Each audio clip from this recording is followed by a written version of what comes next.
सदक़तु तरुद्दुल बला, सदका करना, सदका करने से आपकी बलाएं दूर होती है, परेशानियां दूर हो जाती है। करते हैं हम लोग सदका? बिल्कुल नहीं करते। हमारे नौजवान मोटरसाइकिल में बैठेगा, घूम दिसी घूमता हुआ जाएगा 150 की स्पीड पे।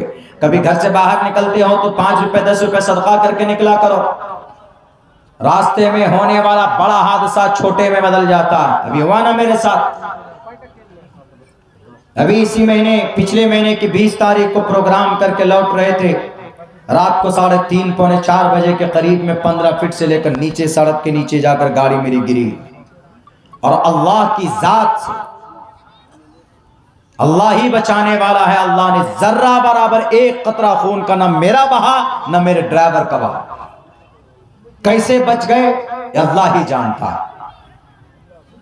इतनी तेज रफ्तार में गाड़ी थी, 90 और 100 की स्पीड में, और रात के अंधेरे में ड्राइवर सो जाता है तो आदमी का जनाजा निकल जाता है। मेरी गाड़ी की हालत देखेंगे तो अभी यहीं पूर्णिया में शोरूम में गाड़ी अभी भी पिछले 25-30 दिन से है, वो गाड़ी अभी ठीक नहीं हुई, क्लेम में डाल के रखा हुआ है। तो हमें कभी उम्मीद है, एक तो ये है कि हमने प्रोटेक्शन के असबाब जो थे वो सब हमने लिए। ड्राइवर और मैं, हमेशा मेरी आदत है कि मैं गाड़ी पे बैठता हूं तो पहले नंबर पर मेरी सीट बेल्ट लगती है, दूसरे नंबर पर जो दुआ पढ़ते हैं, अल्लाह से मदद मांगकर चलते हैं। सुब्हानल्लज़ी सख्खर लना हाज़ा व मा कुन्ना लहु मुक़रिनीन व इन्ना इला रब्बिना लमुनक़लिबून।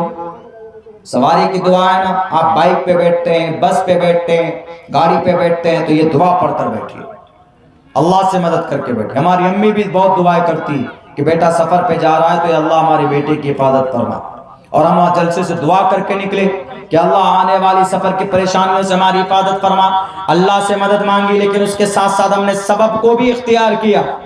सबब को ये इख्तियार किया कि सीट बेल्ट हमने हाथ में बांधी, चूंकि पीछे सोया था मैं तो वहां सीट बेल्ट रहता था, उसको हाथ में लगाया, और ड्राइवर को भी हम ताकीदन सीट बेल्ट लगवाते। सीट बेल्ट लगाया तो वो भी महफूज रहा, वरना शीशा तोड़ कर निकल सकते थे हम लोग। मैं नीचे बैठकर छत पे लगा, 2-3 मरतबा खिड़की पे लगा हूं, तब भी जाकर अल्लाह ने हिफाजत की, दर्द नहीं हुआ इतना ज्यादा। बाद में 1 दिन बाद 2 दिन बाद में महसूस हुआ कि भाई फला जगह पर दर्द हो रहा। तो खैर, अस्सदक़तु तरुद्दुल बला, कहीं पर भी बाहर सफर में जाते हो तो 5 रुपए 10 रुपए किसी फकीर को दे दिया करो सदक़े की नीयत से। अगर रास्ते में कोई बड़ा हादसा होने वाला होगा तो होगा जरूर, लेकिन बड़ा नहीं होगा, वो छोटा होगा, होगा जरूर, क्योंकि मुकद्दर में है, तकदीर में है तो होना। लेकिन अगर आपने सदका दे दिया है तो अल्लाह कहेगा होगा जरूर, क्योंकि फैसला है रब का। लेकिन उससे जहां पर आपका सर फूटने वाला होगा तो आपके बदन की सिर्फ एक उंगली कट कर रह जाएगी, अल्लाह आपकी हिफाजत फरमाएगा। नबी का फरमान है अस्सदक़तु तरुद्दुल बला। ऐसे कारी साहब ने फौरन कहा कि अगर अल्लाह ने मेरे बेटे के हक में फैसला कर दिया है मौत का तो उनको अपना फैसला बदलना होगा। तो हजरत कारी साहब बैठे नहीं, जलाल में ये बोल कर तो आ गए वहां से, फौरन फोन किया मदरसे में और कहा हजरत नाजिम साहब से कि नाजिम साहब एक खस्सी है, पकड़िए और उसको फौरन ज़िबा कीजिए, बच्चे के नाम पर अल्लाह के लिए सदका कीजिए, मेरे बेटे के लिए। जानते थे अस्सदक़तु तरुद्दुल बला, अल्लाह के नबी की बात झूठी नहीं होती। अस्सदक़तु तरुद्दुल बला, सदका बला को दूर कर देती। तो फौरन उन्होंने उस खस्सी को ज़िबा किया। 5-10 मिनट के अंदर जब अमल करके फारिग हुए तो आधा घंटा नहीं लगा। कारी साहब एक तरफ तो दुआ भी कर रहे, बोल तो दिए वहां पर कि भाई अल्लाह को फैसला बदलना होगा। लोगों ने कहा कि कारी साहब आप काफिर बन गए, आपका ये जुमला बिल्कुल गलत है, कुरान और सुन्नत के खिलाफ है। अल्लाह का फैसला बदलने वाला अल्लाह ही होता है, आप कौन होते हैं बदलवाने वाले। और आपने ये कहा कि अगर अल्लाह ने मौत लिख दिया है तो अल्लाह को बदलना पड़ेगा, गोया अल्लाह आपके ताबे है क्या। लेकिन हदीस भी है, लो अक़सम बिल्लाहि, अगर कोई अल्लाह का नेक बंदा, अल्लाह जिससे मोहब्बत, जो अल्लाह से मोहब्बत करता, मन कान लिल्लाहि कान अल्लाहु लहु, जो अल्लाह के लिए होता है अल्लाह उसके लिए हो जाता। मन कान लिल्लाहि कान अल्लाहु लहु, लो अक़सम बिल्लाह, अगर वो कसम खा ले अल्लाह की जात पर कि अल्लाह तुम्हें ये काम करना पड़ेगा, ये अल्लाह तुम्हें आज बारिश करनी पड़ेगी, तो अल्लाह अपने बंदे की रजा के लिए लअबर्रअहुल्लाह उसको पूरा फरमाते हैं। 25 से 30 मिनट नहीं गुजरा था कि डॉक्टर ने बुलाकर कहा कि कारी साहब आइए जरा इधर आइए, ये तो मिरेकल हो गया, ये तो मौजज़ा हो गया, आइए। कहा क्या हुआ? कहा देखिए आपका बेटा बैठकर खेल रहा है। वो बच्चा जो आईसीयू में था, वो बच्चा जो महीनों से बीमार था, वो बच्चा जो ऑक्सीजन में चल रहा था, और वो बच्चा 10-15 मिनट के अंदर अंदर अल्लाह तबारक व तआला शिफा देता है। सदक़े की वजह से, दुआ की वजह से, दुआ की अल्लाह के उस बंदे ने और सदका किया, कुरान और शरीयत के खिलाफ काम नहीं किया, बल्कि जो प्रोसेस अल्लाह के नबी ने बताया उसको फॉलो किया। तो जो डॉक्टर 1 महीने से परेशान था, मेडिसिन देकर, दवाई देकर जो बच्चा ठीक नहीं हो रहा था, उस बच्चे को 25 से 30 मिनट के अंदर अल्लाह ने शिफा दी।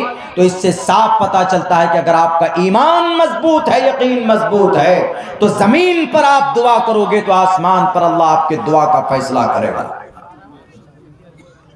डॉक्टर ने कहा कि आपने क्या किया? कहा कि हमने कुछ नहीं किया, अल्लाह ने हमें जो बताया है नबी पाक अलैहिस्सलातु वस्सलाम के जरिए से हमने वो किया। आज मुसलमान नमाज के जरिए तो करीब होना दूर की बात, हमारा यंग नौजवान, मेरे नौजवानों, यहूदी इतने ताकतवर ऐसे नहीं बने हैं। पिछले 75 साल में उन्होंने अपने खून को पसीने से भी ज्यादा सस्ता करके बहाया। इसराइल के अंदर हर घर में एक नौजवान आर्मी के अंदर है। अगर किसी घर में बेटा नहीं है तो उसकी बेटियां आर्मी में है।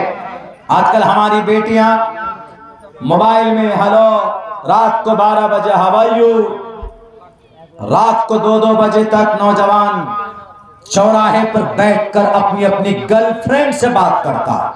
गर्लफ्रेंड नहीं है वो कबर फ्रेंड है। तुम्हारी जवानी की मौत है वो, वक्ती तौर पर उसकी आवाज पर मर मिटते हो। कहते हो कि मैडम चांद पर चढ़ जाऊंगा, तारे तोड़ कर लाऊंगा, हालांकि इतना बुज़दिल है उसको कहिए रात को 12 बजे घर के छत पे नहीं चढ़ पाएगा डर से। लेकिन है ऐसा बना हुआ सिस्टम। हमारे समाज की बेटियों का भी जवानी बर्बाद करते फिर रहे हैं। समाज की बहु बेटियां बर्बाद होती जा रही इस मोबाइल के चक्कर में, इस अट्रैक्शन के चक्कर में। कोई इजाजत नहीं है इस्लाम के अंदर। आप मेरे माएँ और बहनें, अगर मेरी आवाज आप तक पहुंच रही है तो आप अम्मा आयशा की कुछ सिफत पैदा कीजिए अपने अंदर। अम्मा आयशा कौन थी? अम्मा आयशा के बारे में जब तुहमत लगा गया, ऐसा बनाइए ना अपने किरदार और कैरेक्टर। नहीं बन सकता क्या? बन सकता। आप सहाबियात से कहीं ज्यादा आपका ईमान मजबूत हो सकता है। वो अलग मर्तबा, अलग बात है कि आप उनके मर्तबे को नहीं पहुंच सकते क्योंकि वो सहाबियात है, उनको मकाम, उनके दर्जा बहुत बुलंद है। लेकिन उनका ईमान, उनके ईमान की तरह हम अपने ईमान बना सकते, बिल्कुल बना सकते। अम्मा आयशा जिन पर तुहमत लगाई गई, अलियाज़ बिल्लाह, अम्मा आयशा ने किसी के साथ गलत संबंध किया, किसी काफिले में गए थे, अम्मा आयशा छूट गई थी पीछे। अल्लाह के नबी भी कंफ्यूज, अल्लाह के नबी भी तजब्जुब में, और आकर कह रहे हैं कि आयशा अगर तुमसे गलती हुई है तो बोल दो, तौबा कर लो, अल्लाह तौबा करने वालों को पसंद फरमाता। तो अम्मा आयशा का दिल और टूट जाता। अम्मा आयशा कहती है अल्लाह के नबी आपको भी विश्वास नहीं है? हजरत अली, हजरत उमर ने तो यहां तक कह दिया कि अल्लाह के नबी आप छोड़िए ना आयशा को, और भी समाज की बहुत सारी बहू, बहुत सारी बेटियां हैं, आपके कदमों पर लाकर रख देंगे, आप उनसे निकाह कीजिए, छोड़िए आयशा को, एक तरफ कीजिए। लेकिन नहीं, अम्मा आयशा सिद्दीक़ा रज़ी अल्लाह ताला अन्हा को सिर्फ एक जात पर भरोसा था, एक जात पर। वो फरमाती है कि मैं सिर्फ एक ही जात पर भरोसा कर रही थी, वो जात अल्लाह तबारक व तआला की थी। क्यों? क्योंकि मैं जानती थी कि मैं बरहक, मैं परफेक्ट हूँ। यहां तक कि अबू बकर सिद्दीक जो अम्मा आयशा के अब्बा, वो भी परेशानी में, वो भी सोच रहे थे कि शायद ऐसा हो सकता है, आयशा से गलती हो सकती है। सब सहाबा, हजरत अली, हजरत उमर, इतने किबार सहाबा ये सोच रहे, परेशान हो रहे हैं, लेकिन जब ईमान मजबूत होता है, जब अपने आप पर भरोसा होता है, तो अल्लाह आसमान से मदद भेजता है। कुछ दिनों के बाद हजरत जिब्राइल अमीन फौरन तशरीफ लाए। कुरान करीम की 17 आयतें अम्मा आयशा की इस तुहमत को दूर करने के लिए नाजिल की गई है। सूरह नूर 18 पारे के अंदर मौजूद है और कहा गया अल्लाह के नबी आयशा पाक हैं, आयशा पवित्र हैं। आयशा बता दीजिए आप कि आयशा ने कोई गुनाह नहीं किया है। अल्लाह के नबी को जब वही नाजिल हुई तो अल्लाह के नबी ने कहा कि आयशा तुम पाक हो, पवित्र हो, अल्लाह ने तुम्हारी पाकीज़गी का ऐलान किया। जब औरत का यकीन इतना मजबूत होता है तो अल्लाह खुद रास्ता बनाता है। तो हजरत अबू बकर सिद्दीक ने कहा आयशा उठो और अपने शौहर का शुक्रगुजार बनो, शुक्रिया अदा करो। तो अम्मा आयशा क्या कहती हैं कि अब्बा मैं मोहम्मद रसूलुल्लाह का शुक्रगुजार नहीं, मैं अल्लाह का शुक्रिया अदा करना चाहता हूं जिसने मुझे इस मुश्किल घड़ी से निकाला। ऐसी ईमान वाली थी ना तब। 17, 16, 11 से लेकर 17 आयतें अम्मा आयशा सिद्दीक़ा रज़ी अल्लाह ताला अन्हा के नाम पर समर्पित है आज भी कुरान करीम के अंदर। कुरान करीम मुकम्मल नहीं हो सकता जब तक ये 17 आयतें तिलावत करके सूरह नूर से कोई ना निकल जाए। यही नहीं, बुखारी और मुस्लिम में 250 हदीस अम्मा आयशा की नकल की हुई, 2210 हदीसें अम्मा आयशा ने रिवायत की है। आजकल हमारी बेटियां, सलमान खान की फिल्में कितनी बेटियों से पूछो बता दे। एकता कपूर की कौन कौन सी सीरियल है, सास बहू, आंगन टेढ़ा, चूल्हे में आग ज्यादा, ये सब देखेंगे, ये सब पता होगा, लेकिन नहीं पता होगा कि अम्मा आयशा सिद्दीक़ा ने कितनी रिवायतें नकल की है।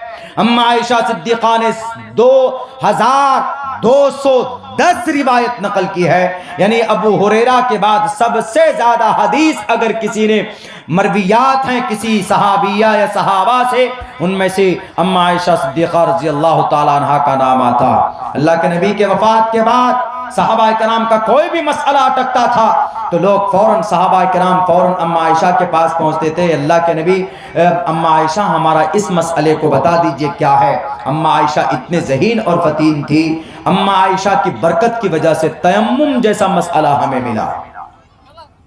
हमारे समाज की बहू बेटियां आज आप अपने ईमान का जनाजा निकालती, आज आप अपने मोबाइल के जरिए से बेपर्दगी के जरिए से खुलेआम आप बेहयाई के रास्ते पर जा चुके।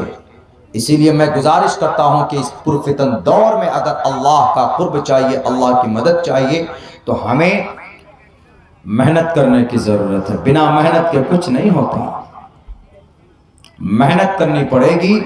मेहनत ये है कि अल्लाह ने जिस मकसद के लिए हमें और आपको भेजा है उस मकसद पर हमें उतरना होगा।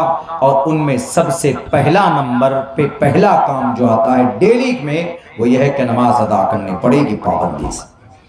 नमाज के अंदर एक सिफत है अल्लाह ने रखी है कि अगर कोई आदमी गुनाह भी करता है, झूठ बोलता है, चुगलखोरी करता है, शराब पीता है, लेकिन पाबंद सलात है, नमाज पढ़ता है, तो नमाज ये कहती है कि तुम मुझे पढ़ो तो सही, सही ढंग से पढ़ो तो तुम्हारी शराब पीने की आदत मैं खत्म कर दूंगी। तुम झूठ बोलते हो, मुझे ढंग से अदा करो, मेरे अंदर वो कैपेसिटी है, वो क्वालिटी है कि तुम्हारी बुरी आदतों को खत्म कर सकती हो। रब का कुरान कहता है इन्नस्सलात तन्हा अनिल फहशाइ वल मुनकर वलज़िक्रुल्लाहि अकबर वल्लाहु यअलमु मा तस्नऊन। इन्नस्सलात तन्हा, कि बेशक नमाज बेहयाई बुरी बातों से रोकती। नमाज पढ़ो तो सही, वैसे मुसलमान नहीं पढ़ते मुसलमान। इसलिए ईमान के अंदर पुख्तगी जभी होती है जब हम नेक अमल करते हैं, जब हम अच्छा काम करते हैं, तो अल्लाह तबारक व ताला हमारे रूह को पाक करता है, हमारे अंदर से खौफ को निकालता। वरना कोई कानून आ जाए, कोई नया कानून आ जाए, कोई बात आ जाए गवर्नमेंट की तरफ से, तो चूचू का मुरब्बा बनकर अपने घरों में बैठ जाते हैं और कहते हैं कि नहीं हमें बोलना नहीं चाहिए, जुल्म हो जाएगा, कानून के ख़िलाफ़ हम नहीं जा सकते, संविधान के ख़िलाफ़ हम नहीं जा सकते, मोदी ऐसा कर देगा, योगी ऐसा कर देगा। अरे अल्लाह से बड़ा कोई ताकतवर हो सकता? ये मोदी, योगी, इसराइल, अमेरिका की क्या हैसियत है अल्लाह के सामने? ये तो बोलकर भी झूठ बोल बोल कर अपनी गद्दी पर बैठे हुए झूठ बोलते हैं, लोगों से झूठे वादे करते। लेकिन अल्लाह तो वो है कि किसी से झूठ नहीं बोलता, अल्लाह ना किसी पर जुल्म करता। बादशाह लोग तो आजकल जुल्म करते, लेकिन अल्लाह ने किसी पर जुल्म किया बताए? किसी पर जुल्म अल्लाह नहीं करता है। वमा रब्बुका बिज़ल्लामिल लिल अबीद, अल्लाह अपने बंदों पर कभी जुल्म नहीं करता है, कभी भी जुल्म नहीं करता। इंसान की हैसियत के एतबार से उसको परेशानी में, आजमाइश के लिए डालता है। इसलिए भारत के मुसलमानों, अगर आप मुआशरे की इस्लाह चाहते हो तो खुसूसन दो तबकों से मुखातब होगा। एक समाज का नौजवान तबका, नौजवानों में हमारे नौजवान लड़के और नौजवान लड़कियां, आप इस मिल्लत की तकदीर हैं, आप इस मिल्लत की रीढ़ की हड्डी। अगर आपके अंदर दीन की मोहब्बत ना हो, शरीयत की मोहब्बत ना हो, अगर आपके अंदर पाबंदी सलात ना हो, अगर आप 5 वक्त की नमाज कसरत से न पढ़ते हो, तो आपको जिंदा रहने का कोई अधिकार नहीं है। आपको मुसलमान बनने का, कहलाने का अपने आप को कि मैं मुसलमान हूं, कोई फायदा नहीं है। अल्लाह आपकी जवानी की इबादत को बहुत पसंद फरमाता। कौम की तकदीर बदल सकती है। सहाबाए कराम जवान थे, अल्लाह के नबी की दीन से मोहब्बत की थी। हजरत अली की 12 साल की उम्र थी, कोई बूढ़े नहीं थे। हजरत उमर फारूक 26 साल की उम्र में, हजरत उस्मान 20 साल की उम्र में, हजरत अबू बकर सिद्दीक 35 साल की उम्र में, और भी बहुत सारे, हजरत अब्दुल्ला इब्न मसूद, हजरत अब्दुल्ला इब्न अब्बास 16 साल की उम्र में, माज मुहव्विस अबू जहल का खात्मा करने वाला 13 और 14 साल की उम्र में। बताइए, ये वही उम्र में ना जिस उम्र में हमारे बच्चे पबजी गेम खेलते, हमारे बच्चे सोशल मीडिया में पेज बनाकर वीडियो बनाते हैं सिर्फ इस मकसद के लिए कि हम पैसा कमाएंगे। अगर इस मकसद के लिए कोई सोशल मीडिया का इस्तेमाल करता है, नाजायज और हराम है।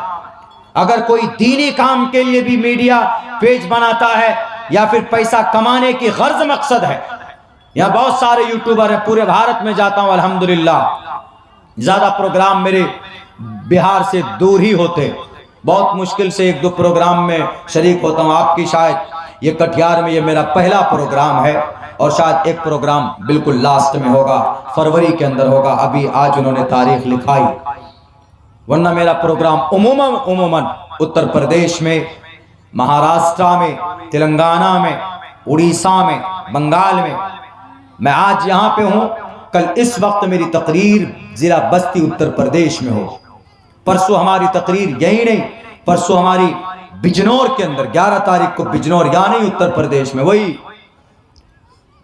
लाल बुजक्कर जहां के जिस स्टेट के सीएम है, वहीं पर जाकर बोल के आता हूं और हक बात बोल कर आता हूं। जैसे मुजद्दिद अल-फसानी ने अकबर बादशाह को कहा था कि बादशाह अकबर, एतबारे नदारत बेदीनस, तुम बेदीन हो चुके हो। यही बात हम भी बोल कर आते हैं कि मिस्टर लाल बुजक्कर साहब, आपका कोई एतबार नहीं। हमारे मदरसों को बंद करने से आपका हिंदू धर्म नहीं फैलेगा, बल्कि हमारे मदरसों से दुनिया आबाद है। मदरसों से शरीयत निकलती है और शरीयत की वजह से ईमान जिंदा होता, और ईमान वाला बाकी है तो अल्लाह सूरज को उगाता, वरना ईमान खत्म तो सूरज को स्टॉप होने का ऑर्डर होगा, दुनिया खत्म हो जाए। आपके किसी मंत्र में वो ताकत नहीं है कि जो पढ़कर आप सूरज को सूर्य उदय कर सको। मन घड़त इबादत करके आप रब को, परमात्मा को खुश नहीं कर सकते। कल एक बहुत बड़ा त्योहार था, किनका? हिंदू भाइयों का, छठ पूजा। हमने पिछले 2 दिन से हमने इसके ऊपर हम सोचे तहकीक करते, मेरी आदत है कोई नया मसला आता है तो हम उस पर तहकीक करते। जब हमने इस पर तहकीक की, छानबीन की, तो हमको किसी शास्त्र में छठ पूजा नहीं मिला, बल्कि छठा मैया एक एक देवी का नाम छठा मैया, मुंगेर के अंदर में उनके नाम का एक मंदिर है। ये पूरे भारत में भी नहीं मनाया जाता, सारे हिंदू नहीं मनाते, सिर्फ बिहार में मगध है, मिथिला है, ये सीमांचल के एरिया में धूमधाम से मनाते हैं। और इस छठ में जो सबसे बड़ा काम करने का है वो क्या है, वो इनके मसनूई कहानी के मुताबिक, किसी शास्त्र में नहीं है, न ऋग्वेद, न यजुर्वेद, न सामवेद, न अथर्ववेद, न रामायण, न महाभारत, न गीता, किसी में भी नहीं। छठा मैया के बारे में कहानी कि छठ पूजा के लिए काली माता की पूजा के 6 दिन बाद छठ की पूजा करते हैं। और उस छठ के पूजा में सूर्यास्त से लेकर सूर्य उदय होने तक, यानी सूरज गुरूब से लेकर सूरज तुलू होने तक पानी में रहकर छठा मैया के नाम का माला जपना है और उपवास रखना है। उपवास, कोई उपवास नहीं रखता छठ के मौके पर, तो सब एकदम शराब पीकर डांस करते हैं। हमारे हिंदू भाई जैसे मुसलमान नौजवान रोजे के महीने में खा कर होटल में पर्दा गिराकर खाते, पेट भर कर आते और घर पे आके बोलते हम रोजे से हैं, वैसे हिंदू भाई नौजवान, कल हमने देखा सुपौल जिला के अंदर 10 बजे रात को, खैर उस प्रोग्राम में हम शरीक हुए तो हम देखे वहां पे कि नौजवान है सड़क के किनारे डिस्को डीजे लगा करके डांस कर रहा। हमने कहा कि क्या ये डांस पहले था उस वक्त में जब छठा मैया थी?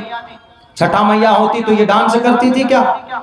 ईश्वर के नाम का माला जब थी, ईश्वर का करीब होना था तो कहा गया कि हेत वो ब्रह्मगति स्थान थी, सत्संगति दान विचार तोष, उस परमात्मा के नाम का माला जपोगे तो परमात्मा का प्रिय मित्र बनोगे। ये डिस्को और गाने से कुछ नहीं होने वाला है, छठा मैया खुश नहीं होगी। तो ये है छठ त्योहार की हकीकत, ये है हमारी। तो अल्हम्दुलिल्लाह नमाज हो, ईद हो, कुर्बानी हो, रोजा हो, हज हो, ज़कात हो, कोई भी चीज ऐसी नहीं जो हमारी शरीयत से साबित नहीं। नमाज देखना है तो कुरान पढ़िए, अक़ीमुस्सलाह, इसी नमाज को देखना है तो हिंदू भाइयों की किताब में भी है, प्रथमादार का जीवा दियो दिदियन मुजियते तृतीयानन को डरा कार्य चतुर्थर देव चंद्र का पंचम विंदो संयुक्ता। हमारी ज़कात को देखना है तो हमारा कुरान कहता है आतुज़ ज़कात, ज़कात दिया करो।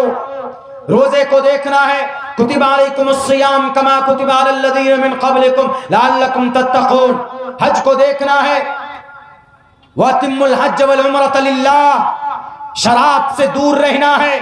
इन्नमल खम्रु वल मैसिरु वल अंसाब वल अज़लामु रिज्सुम मिन अमलि शैतान, शराब शैतान का अमल है। नबी का फरमान वला तशरिबिल खमर फइन्नहा मिफ्ताहु कुल्लि शर्रिन। दूसरी हदीस अला इन्नल खमर क़द हुर्रिमत, शराब बैन कर दिया गया इसलिए कि वह गंदी चीज है। हमारा कोई भी हुक्म कुरान और शरीयत के हुक्म के बगैर नहीं है, कहीं ना कहीं किसी न किसी शक्ल के अंदर मौजूद। समाज की बेटियां पर्दे में है, कुरान कहता वक़र्न फ़ी बुयूतिकुन्न वला तबर्रजन तबर्रुजल जाहिलियतिल ऊला। और